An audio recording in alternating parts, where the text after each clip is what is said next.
Hey folks, this is Vint with Dad's Gaming Addiction, and today we're going to quickly check out Endzone 2. This is a game that you can find on Steam's Early Access program for about 25 bucks or so. And I stress early access, that means everything that you're about to see is most definitely subject to change. So it's been a while since I've actually played the first one, and truth be told, I was kind of excited for this one because I enjoy a post-apocalyptic city builder of sorts. In this game, you'll have access to a tutorial and survival mode. There's some challenges that I don't know if you unlock later or just not in the game yet. I'm not sure. But whenever you do start survival mode, you'll be able to choose between a number of different difficulty settings, and you can even customize those, which I absolutely love. I love it when games give you the option to customize your experience almost any way you want to.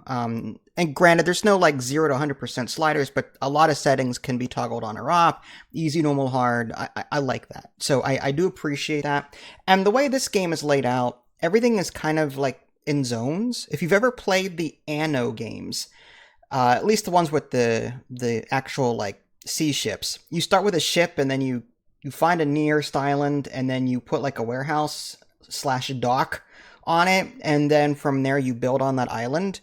Well, it's kind of the same thing here. It's like the developers took a page from the Anno book.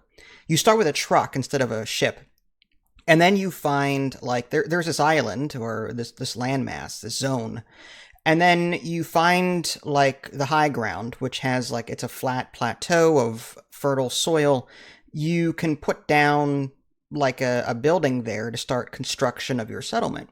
And your whole thing is build a settlement there. But eventually, once you get that settlement up and running, in theory, you'll be able to start settling other zones as well, and then trade between them like you would in the Anno games. So if you've played an Anno game before, the map layout is very similar to that. So that's one thing that it took me by surprise because I wasn't expecting that, because Endzone 1 was a little bit different. As is a typical city builder, you'll have to construct paths. I mean, you don't have to, but it behooves you to, because there's a lot of adjacency bonuses in this game. This building likes to be next to this other building. If this house is next to this and this and this, the settlers are happier. You have to worry about resources. On the very top, there's a bunch of resources, and there's down red arrows and up green arrows telling you if you're consuming or supplying. I love that. I love it when games give you that visual cue, like, okay, you're earning enough of this, so you're good. Oh, now there's a red arrow. Now I got a down red arrow. Now I got to figure out, how do I produce more of this? Do I have enough people to do it? Kind of like in Banished, you start with 15 people or so, adults, and then as you build settlements, that'll give you room for kids, and then the kids grow into adults. That's a typical Banished / city builder flow. So you're going to grow your population, you're going to assign people to various jobs and tasks, gathering water, gathering wood, gathering scraps so that you can turn that into plastic. In the beginning, it's not a whole lot, because like half of the resource tree is locked behind research. And this is the part of the game that I didn't like. It's cool in theory, but it's also annoying at the same time. Like, it took time away from the city building. There's something called expeditions.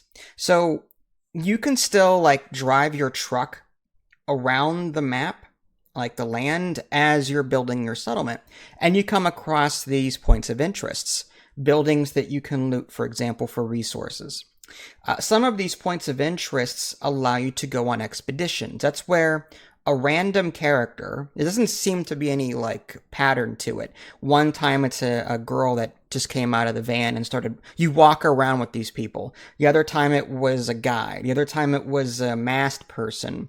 So you never know it's just a random person. They don't have any attributes or anything like that. It's just a random generated person, I guess, every time you go on an expedition. But you are going to explore the area, and some places need certain things in order to fully explore it. When you 100% explore it, typically you get some kind of research point or points in order to pick more stuff on your research tree. I'll come back to that. But that's the flow. There's no research building that you put down. Here, it's you go on expeditions and you explore these points of interests and you get materials and like, the mission critical things that you need for other points of interests. As an example, there's a bridge that needs iron or something like that, but I can't produce it right now. So I went to a different point of interest. Oh, this one needs a generator. So I went to a different point of interest. Oh, I found the generator there. So I brought the generator back to the other point of interest and I activated the car lift and I got a new car that I could drive around in addition to the original one that I had, which was good. It had less storage space, but you get the idea, like you'll be earning like mission critical things that you can use for other points of interests to fully explore that location. And again, in theory, that's okay. That's okay, but it also takes away from the city building. The more time I do this, running around, I need a blowtorch for this thing, so I got to go to a different point of interest and try and find that.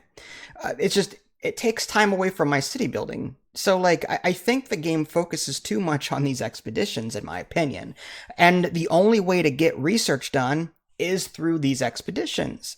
And to me, that's slowing up the game big time because the research tree is fairly significant. There's 3 different trees. There's economy, ecology, and society. So you'll be able to, you unlock some of these things automatically via like completing points of interests. Like there's a buggy, I unlocked one of the cars further down the tree because I'd completed the point of interest. So like some of these are automatic, but at the same time, that's a lot of exploring you have to do. Constantly bringing your truck to different points of interest, bringing it home to unload it into your settlement. So, like, I feel like I went into this game expecting a city builder, and instead, like, I spent, like, maybe 30% of my time city building and 75% of my time trying to explore my environment and getting things done at these various points of interest. And to be honest, like I said, maybe it's just me, but I wanted to focus more on the city building aspect. If I wanted to go exploring, I would play like, I don't know, a game like 7 Days to Die and first person explore locations. Here, it's just, it feels more like a puzzle, find this item to go over here and complete this point of interest. So, like, it's not bad. First impression's not bad, but there were some things about it that just turned me off. And that whole expedition thing was one of them. I was hoping for a way to where I could just sort of camp and turtle in my camp and gain research points that way through some kind of research. But instead, now I've got to go out and manually go around with this truck and explore these points of interest. And then when I get there, drag people around the location trying to find things. You 100% a location by looting all of the hidden things in the environment. So it was tiresome. This is early access. It just hit early access. There's more stuff coming, so I'm not going to review it right now. It has potential, but I'm not really feeling it right now. I'll come back to this later when it's more fully developed. So that was Endzone 2. Check it out if this interests you. This is Vince. Thanks for watching. Catch y'all next time. Take care.